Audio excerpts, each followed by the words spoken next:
Eccoci qua posto, eccoci chi fate. So I hope everyone's having a really good afternoon or evening even.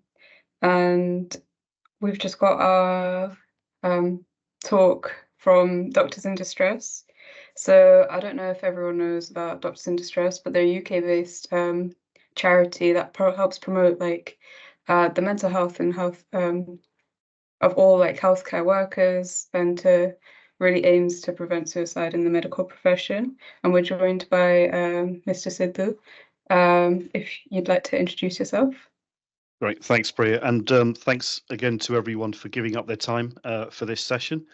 Very honoured and humbled to be here. So as Priya said, my name's Amandip Sidhu, and I'm the founder and one of the trustees at a charity called Doctors in Distress. The charity's been going about 5 years or so. So I'll talk a little bit about the story behind the charity, why I set it up, a little bit about the work that it does, and maybe just a few things that we could probably share as some learnings from that. So hopefully that won't take more than about 30 minutes or so. I'm really keen that we have an interactive discussion. I think there's only about 9 or 10 of us here, so a nice intimate group. And for those that are catching up with the recording, there's always the opportunity to submit questions and comments later. So looking forward to that. I'll probably start by stating just a few things. So I know you guys are all medical students at various stages throughout your studies and careers, but you're used to hearing presentations of PowerPoints and stuff. I haven't got anything like that. I've got no slides. It's just a conversation. The next thing you're probably used to hearing and seeing is a list of qualifications and letters after one's name and number of Twitter followers and all these different accolades. I don't have any of that. I'm just a bunda from Watford. I'm not a doctor. I'm not a medic. I think I've only got about 200 odd Twitter followers. I don't even keep a track of that. So I'm not really sort of coming at this from the usual perspectives that you're used to. But I wanted to just really talk a little bit about my older brother, Dr. Amandip Sidhu, which is the main reason I started up the charity Doctors in Distress. I'll just talk a little bit about sort of where things started. So we weren't born in the UK. Jagdeep was born in Tanzania. I was born in Zambia. And we came over to the UK in 1977. So you can probably work out how old I am. So please don't hold that against me. When we came over, we settled in northwest London in Harrow.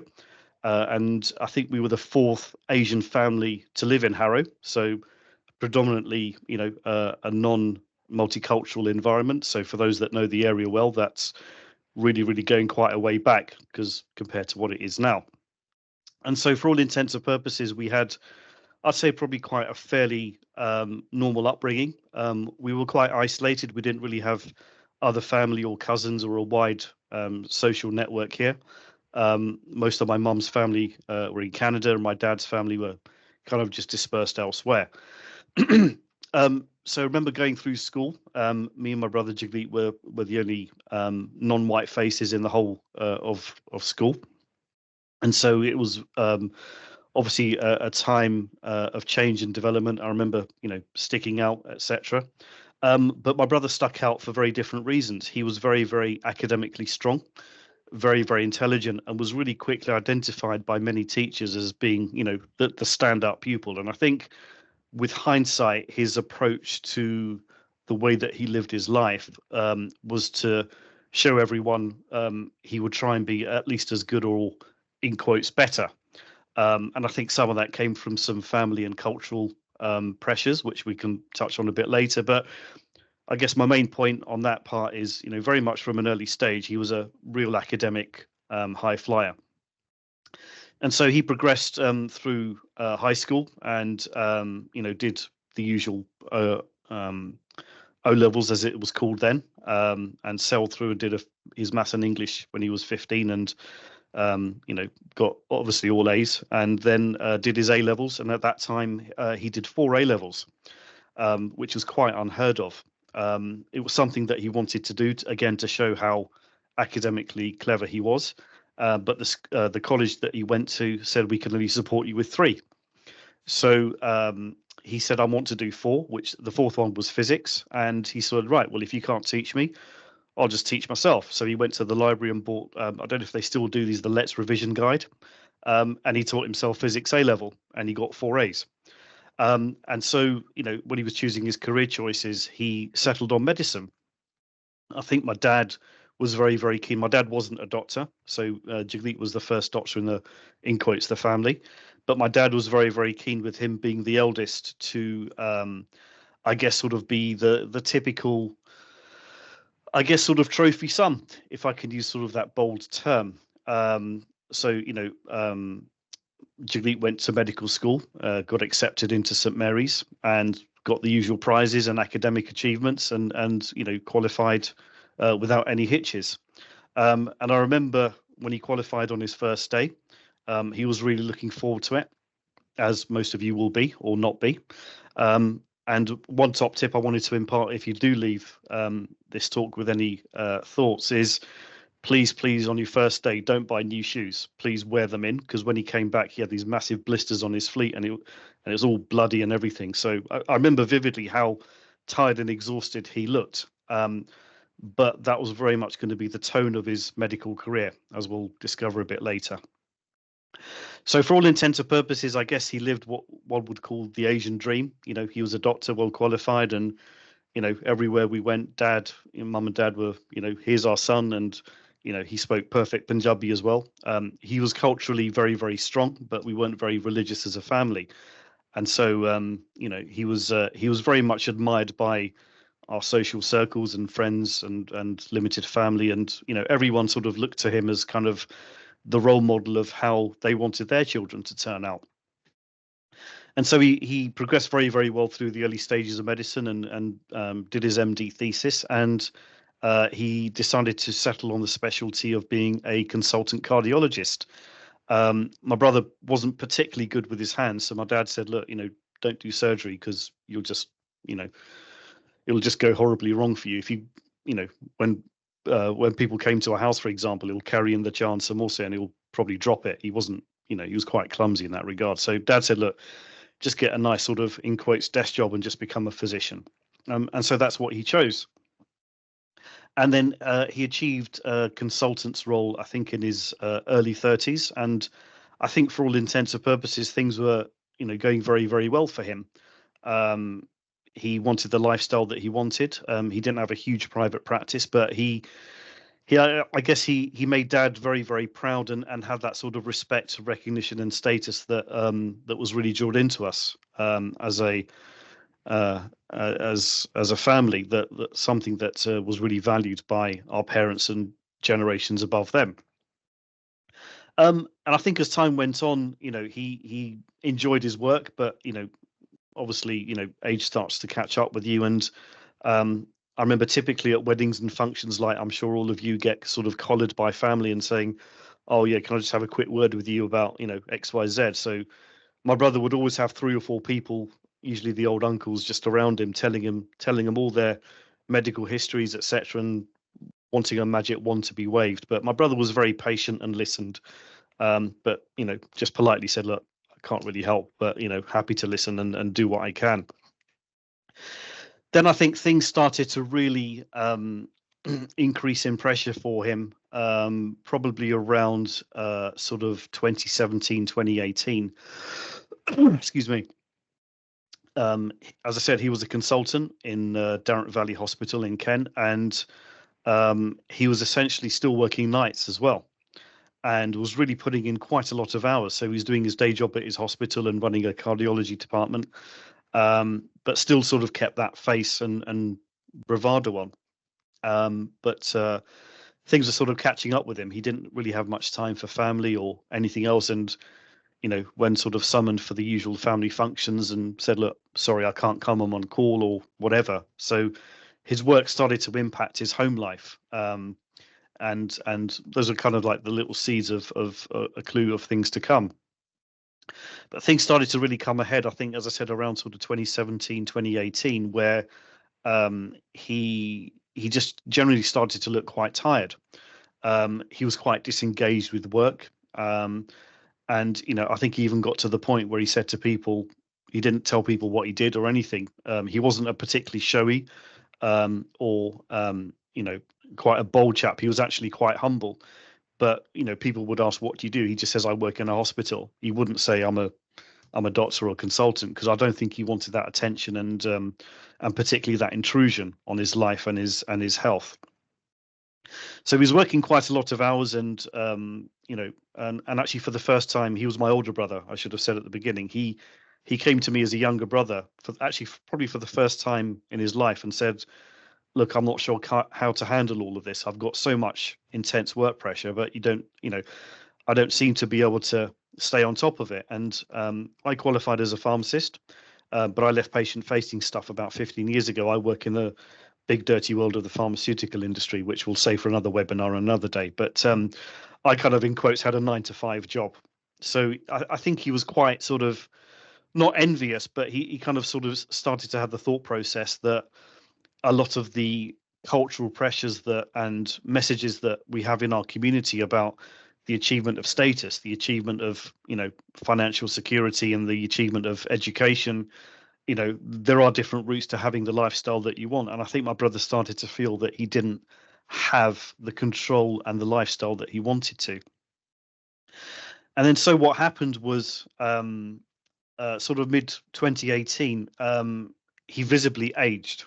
Really, his dully turned quite white. He never wore a bug or anything, but I think he had a beard from 16, and he never shaved it off or anything like that. He did trim it, but his beard just suddenly turned white. And even though he did reduce his on-call hours, he he was still putting in probably about 60, 70, even 80, 90 hours a week sometimes. On his days off, he would be going into work and really just constantly working, and that was his life. And I think he very much lived his life to the expectations of others. He very much lived up to making Dad happy, because again, Dad would particularly, and my dad was quite a strong character, but Dad was very much based around, and I think it's a generational thing, which is maybe a little bit different nowadays, but back then in the 80s, 90s, and early 2000s, it was very much a case of have a look at my child and children and look at what they've achieved. And this is something that everyone should sort of live up to and aspire to.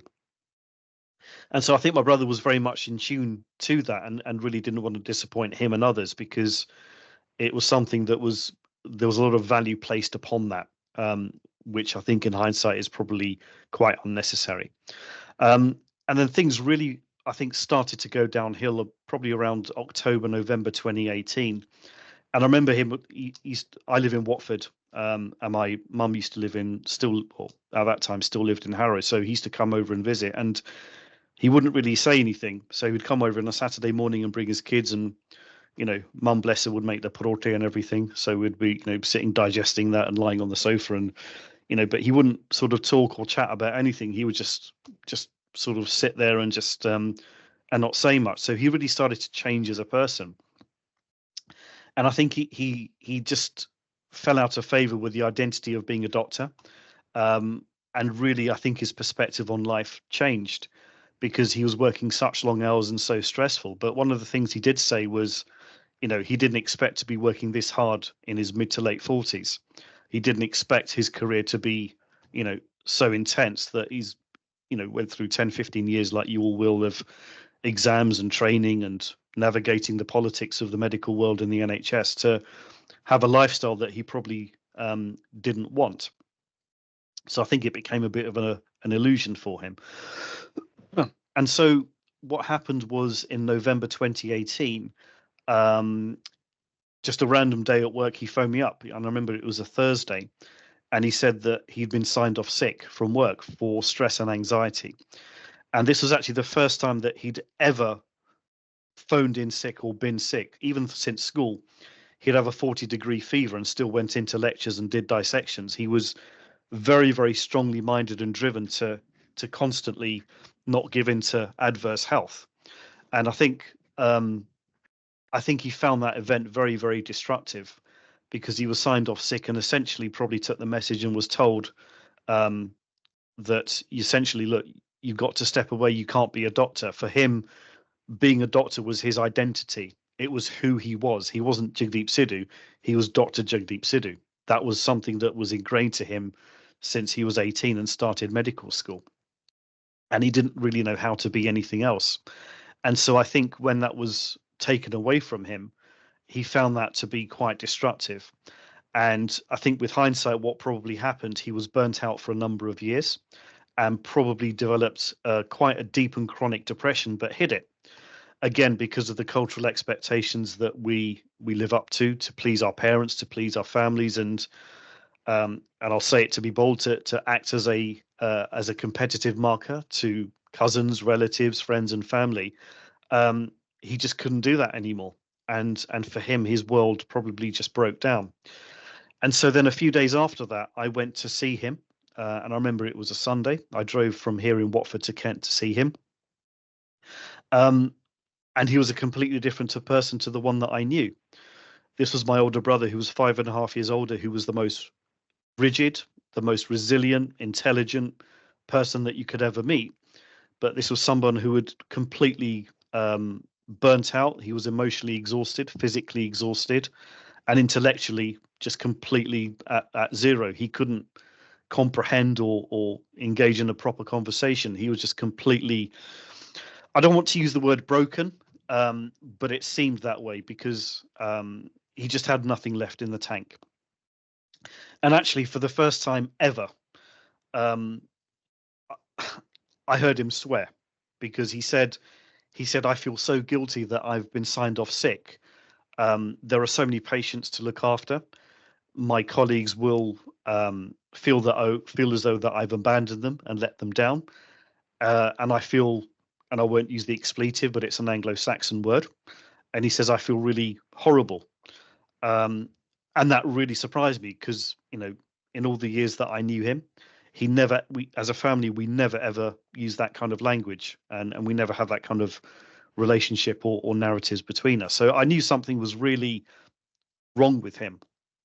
And he was very constantly teary as well. Um, I think inside he just felt broken. And so the next time that I heard from him was 2 days later. I was copied into an email that he wrote to his wife, and I was CC'd in. And again, being the typical doctor, it was just a list of instructions about what to do with finances and pensions and life insurances, and just the most innocuous things like don't forget to pick up my daughter's prescription next week, and I've paid off this credit card, and make sure that tax return's done. And at the end of this email, it said, "Am at Beachy Head with the car." And so I remember when I looked at that email, I just didn't know what I was reading. And I just didn't know what to make of it. So I immediately phoned his wife. And it was about 3:15 in the afternoon, and she just came back from work. And she said, "Look, there's no one here. Jagdeep's left all of his stuff on the side, his wallet and his keys, but his car's gone. And, where is he?" I said, "You better look at this email." And so just rolling forward, I drove there and got to his house at 8 o'clock. And the police were called in the meantime. And they had found his car near Beachy Head Cliffs in Eastbourne. And then I remember we just looked at each other and really didn't know what to make of it. And then suddenly, I think about 8:30, the crackle comes over the little handset that the police have and use. So obviously there was an update, and I remember him coming into the room and saying, "This is the part of the job I really hate, and I'm very, very sorry, but we found the body of Jagdeep, and we realised what had happened." And it didn't really sort of sink in at that time, but it was a very, very surreal moment. And then the usual sort of following days was just shock, disbelief, organising the funeral, and telling people. And one thing that we decided as a family to be very, very open about what happened, not to do the usual cultural cover up of let's pretend it was a heart attack or pretend it was something else. I insisted, and I said to his family that we need to be open about what happened, because one of the messages I really want to give today to you all is what happened to him can happen to absolutely anyone. And what was actually particularly resonant for me was I went through a similar phase of burnout myself a few months before he did. So I knew exactly how he felt. I knew exactly what his thought processes were. And so I could really understand the level of distress that he was going through and understand how he was feeling, that he probably didn't want to end his life, but he just wanted to end his mental anguish and suffering because he got into such a state of existence that he just couldn't bear it any longer. And when you get to that state, you lose perspective on what's real and what's not real. So, and I've been there, and I talk very openly about it. So then, fast forwarding, obviously, we had the funeral, and the usual people come of who've never kept in contact or whatever, and they come and do the source and say the usual things, and everyone kind of just darted around the issue. They obviously knew what happened, but sort of just didn't really sort of know what to say, which is understandable. Something like adverse mental health and suicide in our community is not spoken about, as you all know, but I think it's getting slightly better. Excuse me. But very soon after the funeral, I decided that I wanted to publicize what happened to him, as I said earlier, because something like that can happen to anyone. It almost happened to me, and I wanted the systems and the profession to learn from what happened to him, so others wouldn't go through the same anguish and tragedy. He left behind a wife and 2 children. My dad passed away years ago, but mum was completely heartbroken, and everyone that knew him very, very badly affected by this, and we still are. So that's where I came up with the idea to start a charity, not to promote myself or to gain accreditations, awards, or anything like that. That's not really why I do it, but I wanted to bring a bit of a spotlight into what happened to him, so others would feel as though or feel empowered to reach out and ask for help if they need to. My brother Jagdeep felt that he couldn't reach out and ask for help for those around him. I think primarily because of the way that the medical professions are and the health systems, but also due to cultural expectations. Speaking about one difficulties and putting a brave face on things is something that's quite endemic in our community and others.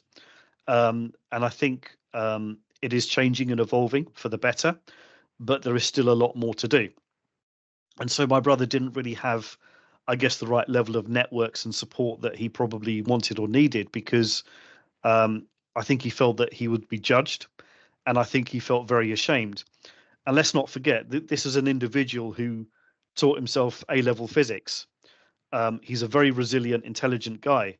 And so to be able to speak out and say, look, I can't cope with this workload that I'm facing right now, it's a very, very hard thing to do, and wouldn't really get taken seriously, because people still see and particularly again in our community, and at various generations, it's still you're a doctor, you must be having a great life, and you've got a German car or whatever, and your kids are in the right schools, and what's the problem? You don't have to worry about money, like when our older generations came to the UK and had to work in foundries or factories, etc. You don't have that. What can possibly go wrong?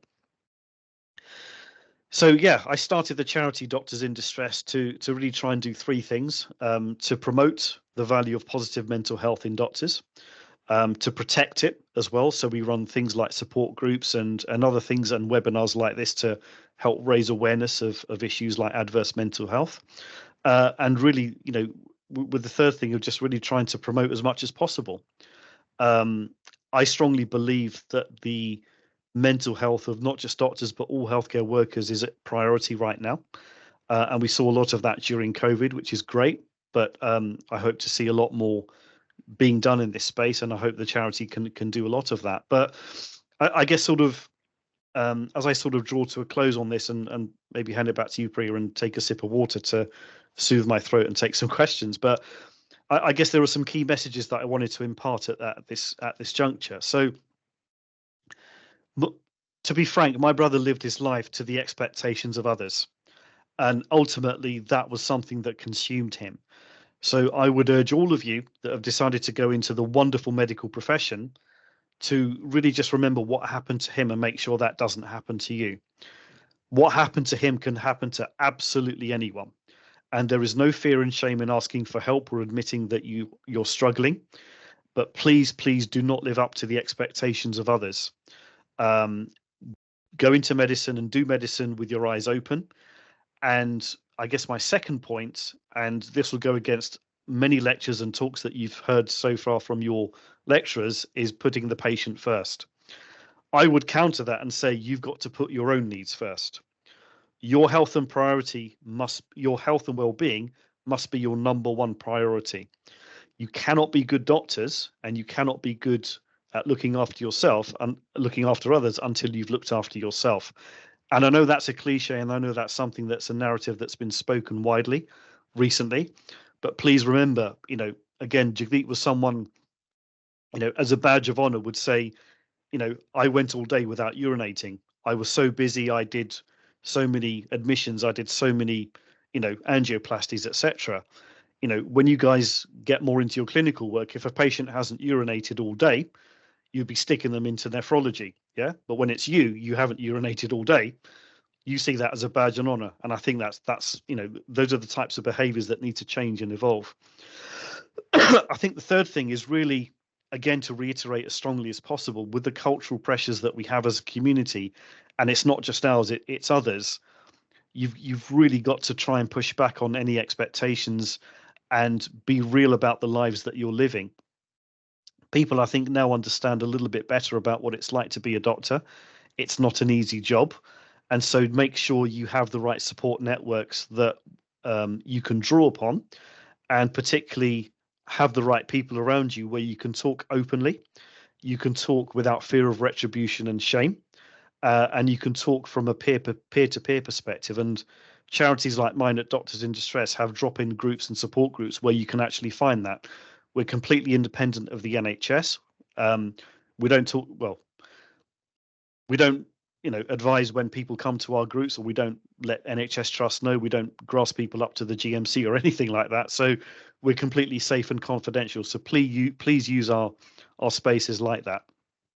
But fundamentally, I guess the main message I want to give is it's down to you as the next generation of doctors and medics and healthcare workers to really, I guess, change the narrative on a lot of the cultural norms that we have. And you're in a very privileged profession, and also in a privileged role that you're looked up to by many in our community. So please do take that seriously, but also please don't do anything that comes at a cost of your own health. I'll maybe just stop there and take a bit of water and hand it back to Priya and talk through any questions or further comments.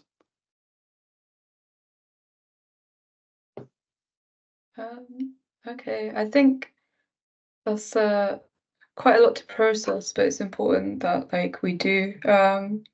Obviously, like you said, that can happen to anyone, and I think being able to, reach out for help is really important. So again, if anyone does need help with that, you can always reach out to Doctors in Distress. I'm sure your universities also have some kind of policy in place as well. But yeah, if anyone has any questions or anything that they'd like to give their thoughts and opinions on, please feel free to do so in chat. But if anyone, I'll just go back to the questions that we had on our sign-up sheet. So I think the first one will be, what would you say is some good ways to deal with stress? So what I would say is, when it comes to things like stress, is don't treat it like a medical condition. And actually, that's a great question. Reminded me that when it comes to looking after your own health, well-being, and stress as well, is indeed, please don't treat it like a medical condition. So don't go to the BNF or something and look up, okay, what can I do? So, treat it as a human issue. Now, having said that, there are things that can help. So some people find things like yoga, Pilates, or other things that are helpful. But it's important to understand sometimes, or more oftenly, what is the root cause of my stress. Now, many institutions, and you'll find throughout your careers, will say stress is part of the job. And that's right. We all need stress in our lives. Otherwise, we wouldn't exist as human beings. And we need some levels of stress. But if you find as though that stress levels are getting to the point that are affecting your thoughts, stopping you from sleeping, resting, but importantly, switching off, find something that brings joy in your life. Now, that could be something very, very simple. I wouldn't advise using substances. That doesn't work. And having seen others go through that, that's a route that I wouldn't advise. If you are going to be using substances or things like that, do something a bit more natural. So healthy food, healthy living, etc. And look, you can see from my physical appearance, I'm not the best advocate for that, but maybe I should be. But when it comes back to sort of dealing with stress, is try and identify indeed what are the root causes as early as possible, but really try and find something that brings joy in your life, because often when people are stressed, they stop doing things that used to keep them happy, things like swimming, exercise, etc. And I know people will say, right, go out for a 5 mile walk, that will make you feel happy. But if you don't have the motivation to do it first and understand how to overcome that, you're not going to get joy back in your life. So just try and be happy, but importantly, try and switch off from work and try and have some downtime and make time for yourselves. That would be my advice.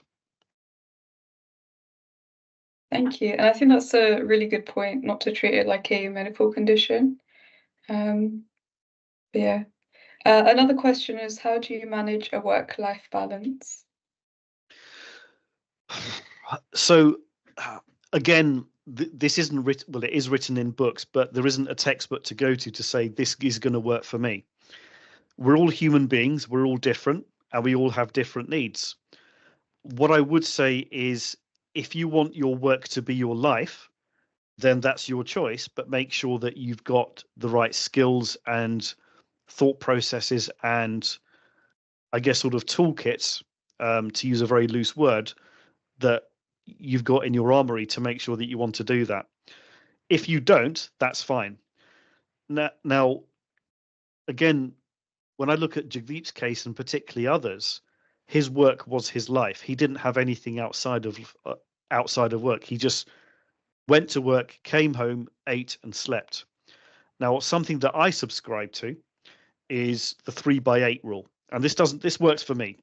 So when I think about my day of 24 hours, I think, right, I'm going to try and have 8 hours of sleep. I'm going to only work and think about work critically for 8 hours. But in those other 8 hours that are left, I'm going to try and think and do something else. Now, obviously, that's not wholly prescriptive. And I know, again, as medical students and doctors, you're very scientific and want to write a research paper on that and measure it with an N number and statistical significance. You don't need to do that. Yeah. Just find something that works for you. Make that, I guess, sort of split between those 3 areas of life is rest, work, and play. And I think that was it the motto of Mars? They used to say, work, rest, and play. These companies think of these slogans very, very carefully, and I think there's a lot to learn.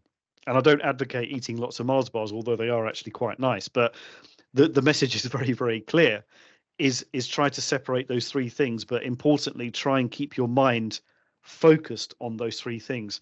And that's a lot harder than one would think. It is not easy, but try to discipline yourselves.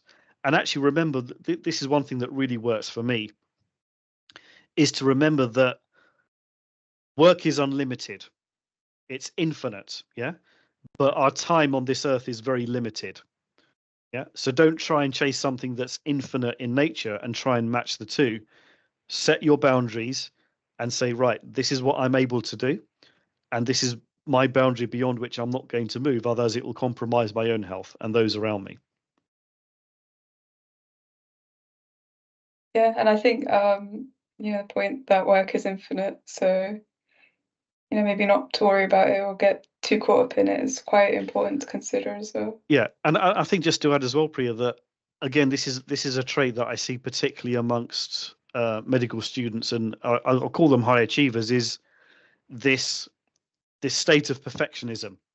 So you'll want to go out and memorize all these textbooks, like Kumar and Clark. You'll want to know every single word at every single page.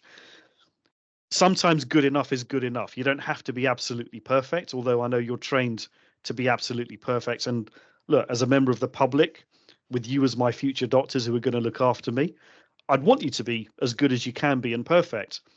But just remember, sometimes good enough is good enough.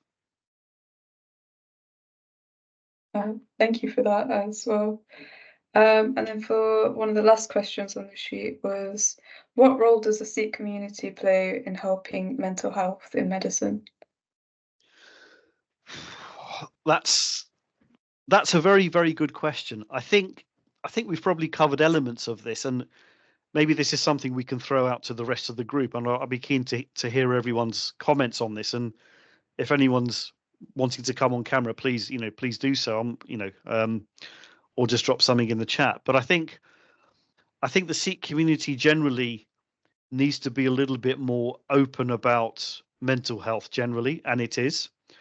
And I don't know whether this is controversial or not, but when Jagdeep passed away, I wanted to understand what the Sikhi, I call it the Sikhi view, is on suicide and mental health. And there was actually one video that I saw that said that, something like suicide, the most extreme form of adverse mental health, is not Sikhi, is not in line with that, because our gurus suffered and endured, but they resisted. Now, for me, and look, I'm not religious. You can see I'm not Amridari or anything like that, and I do all the bad things that we shouldn't. But I try and live my life with honest values and morals and compassion. But for me, the thing that really sticks out for me, being a Sikh, is the concept of always learning and evolving.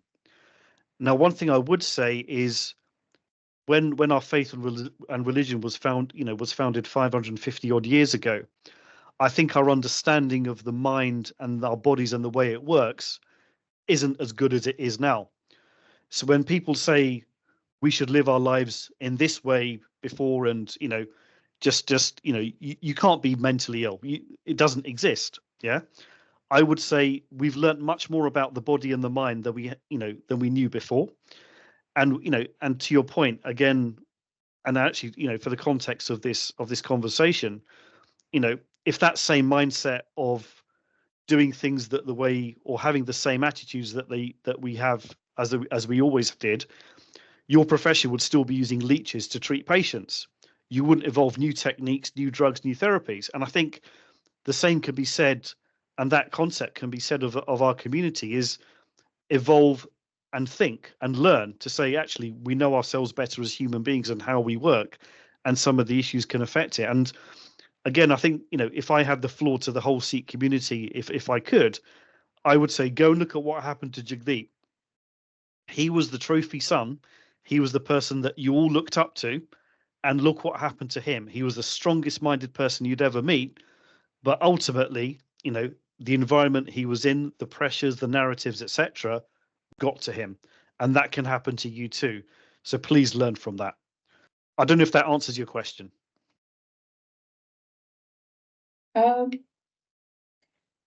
Yeah, I think that was a really good answer. But then also I'd like to say that maybe if there was one thing that our community could do to help look after, Sikh doctors or just doctors in general, what would you say would be the best thing to do? I think it's actually, although it's a very, very simple question, I think it's a very complex answer.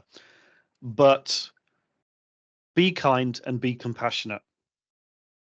Simple as that. And of course, there are charities like Mind Doctors in Distress, and there are other charities that are not for doctors, but they are promoting a lot of the topics that we're talking about. So things like Seek Forgiveness, Sehat, which I'm sure you all know, give out very, very good messages. But keen to know what your thoughts are, and maybe anyone who's listening to this as well. Simran, do you want to say anything? No, I think it was really moving.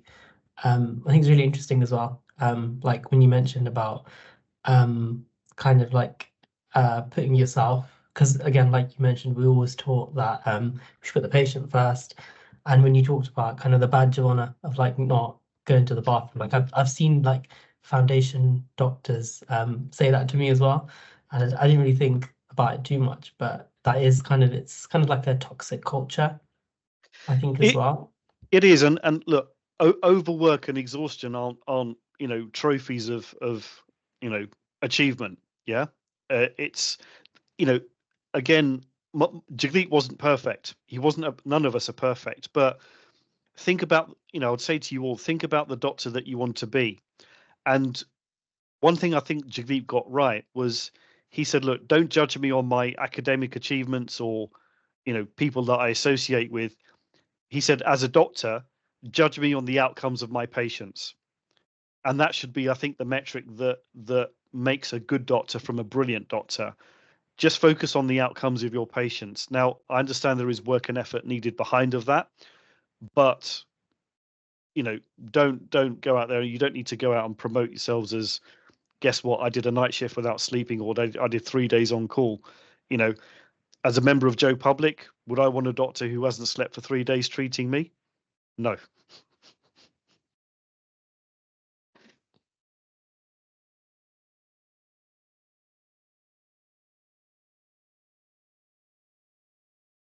I don't know if anyone else has any questions. If I don't think there's anything in the chat, but if anyone Can kind of I do, just ask, and my name is Raja. I'm actually not a medical student. I'm a consultant. I do a very lazy specialty called orthopedics, so it's slightly different. But one thing I would concur with what's been said, in particular, is this issue of you've got to do what's best for yourself, because without looking after yourself, you're not going to be credible for your patients either, and they pick up on it. And the days that have been described, I went through. I'm not as old, I have to say, but I do feel as old, where we did long hours. We have gone away from that because of the safety issues, and your night shifts are shifts, so you're expected to sleep during the day. So lots of things are there to protect you, and you work in teams. You're not an individual. One of the things that's changed in the NHS, probably because of the Labour government not being in power, is that money has gone away and everything becomes more tick box exercise, but it is there to protect you as well. And being Indian, being Punjabi, my mum and dad were really proud of me. Well, my dad was, my mum wasn't too sure. Yeah, that's great, but let's be honest, these days medicine ain't that great compared to other jobs and things. So you're so much luckier than people of a certain generation, or people from my generation, or Jagdeep's generation, and live your lives that you want to live and enjoy what you do. Otherwise, you won't be a good person. Forget about being a doctor, you just won't enjoy yourself. And that's more important. You got to realize that, and the rest of it does come with you. We have something we talk about when we all apply for our consultant jobs. You all realize you end up in the right place for you. It just takes time. So don't pressurize yourself in thinking that everything has to be done at a certain time. Because actually, the longer you're in the game, whatever you choose to do in your life, you find out that actually time doesn't that matter. There's no point being in a hurry. And it comes to you at a time when you actually are ready for it as well. And I think what has been said today from the speaker is amazing, and it's 100% true. Enjoy your lives, and you'll be better for it.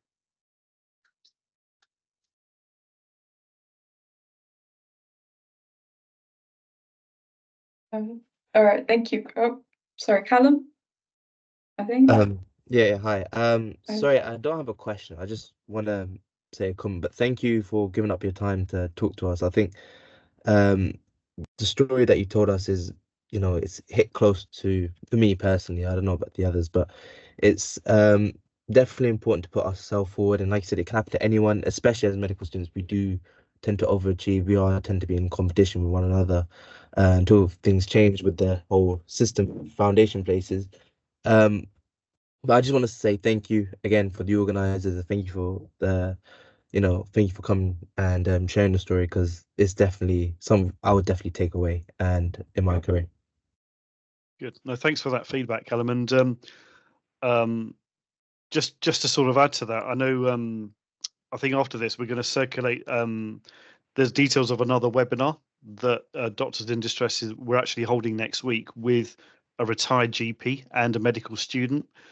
So I'd urge you all to maybe join that one as well. And if you can't, catch up with that recording, but there are some good points that would just follow up from what we've spoken about today. But thanks for that feedback, Callum. Thank you. And sorry, was someone talking? Yeah, I just wanted to add, I wasn't sure if I'd end up in the wrong group, but I'm a currently working GP. My name's Amandip. No, thank you, Vijay. That was really, I think you hit the nail on the head in so many ways there. And also, Raj, from your orthopedic point of view. I just wanted to say, in terms of, there was something about kind of from a Sikh point of view, how you deal with all of this. Stay in touch. Sangat's a big thing. I went through a time where I was the only guy with a bug in my whole year at uni. I used to used to drink, wasn't particularly religious, but none of the men in my family ever cut their hair. So I grew up at a time when it wasn't easy, actually, not having any. Well, actually, there were probably about 4 Sikhs in the whole university, let alone the year. This is in the mid-90s. Obviously, there's a lot more med schools now, and there's a lot more Sikhs coming through uni. During your career, it's very hit and miss as to who you'll end up with in your halls at uni, or your friends at uni, and then who you work with in your foundation years and your core training years, etc. If you can form a little bit of a circle, you might end up in different parts of the country, you might end up in different hospitals, etc. But if you do have some sort of Sangat, it will give you a little bit of a foundation. Everyone's at different stages in their Sikhi, might be kind of more active with it, more trying to develop it. Some might just be kind of hanging on, with when it comes to just work and family commitments and all the rest of it. And a lot of people that you'll talk to in senior positions, we went through a time where if you were a brown person, you just had to be better than the white people, otherwise you didn't get anywhere. And there was a lot of pressure with that. That's eased a bit, but a lot of the seniors, you didn't get much opportunity to talk to them about some of the unique pressures that we face in South Asian communities. But what I would say, just to add to everything that's come before, in terms of what you said, Vijay, I didn't quite get all of it because I was still finishing off results at the end of a long day.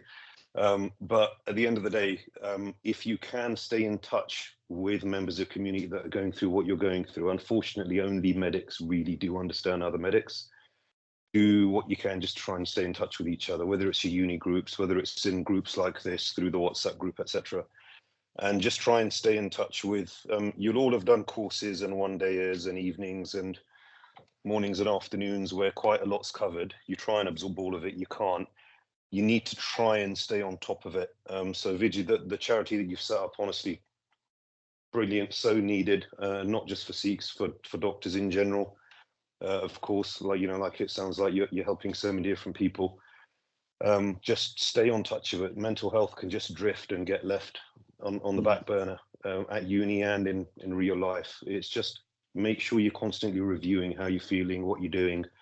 And the 3/8 thing, that's a really good idea. It doesn't always work exactly, but even if it's an hour plus or minus here or there, just keep an eye on it, because sometimes you go 6 months and you suddenly realize, wow, I didn't realize I was sleeping less hours, and now the work bit's gone to 10, 12, 14 hours.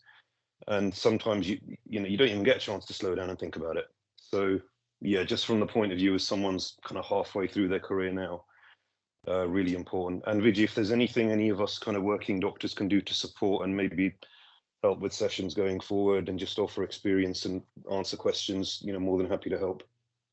No, thanks for that, Amandeep. And no, you raised some good points and bring back some memories. And I know we're nearly up on the hour, but yeah, growing up, we were the only Sikh family in probably the whole of Harrow, which was probably quite an achievement back then. But that feeling of isolation and loneliness is paramount, not just from a cultural but from a professional point of view. And again, when I think about probably how Jagdeep felt, there was probably that overwhelming feeling of loneliness. And I think, back to your point or question earlier, Priya, about what can the Sikh community do? I think a lot of people still don't understand that doctors can get ill as well. And I think there's a role for all of us to educate them who think, well, just because we're doctors doesn't mean we don't suffer from grief. Or sorry, you don't suffer from grief. You don't suffer from bereavement. You don't suffer from relationship issues, and et cetera, et cetera. You do. And I think that's the most important thing, because, people often think, well, you must be able to treat yourself, but you don't look at yourself and your partners and others and your family members as patients. You look at them as human beings, and I think that goes for you too. So some great points raised there, Amandip. Yeah. No worries. Thanks. I think we're almost up for time, but I wanted to say thank you to everyone for their input. And thank you for sharing your experiences as well. I think part of that is also why we wanted to start up the Sikh Medical Students Network, just so that we do have that community and we do have that Sangat.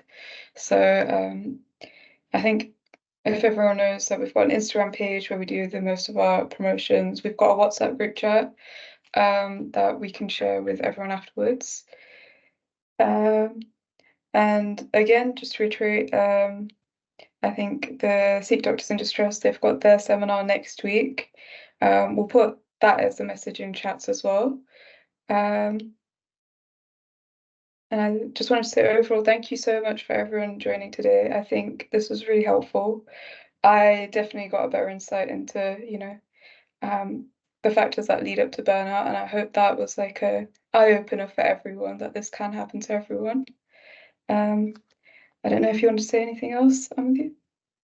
No, just again, please do, for those that are social media savvy, because I'm not, please do help promote Doctors in Distress as much as you can. Please do spread the name and interact with our posts a lot, because it does help. But we are a charity. I'm not getting paid for today or anything like this, and won't ask for it. But if you know of people, or if you want to make a donation, and ideally a regular donation, it will go a long way to making sure that we can continue what we can do, because I love your profession and I want to do everything I can to make sure it's protected for the future. So please do feel free to support us in any way that you can. I think we just put a message in chat. So if anyone does want to make a donation, please do. I think it's a really good cause. But that being said, I think that's it really. Thank you so much for your time as well today. It's been really helpful, and thank you for everyone for coming.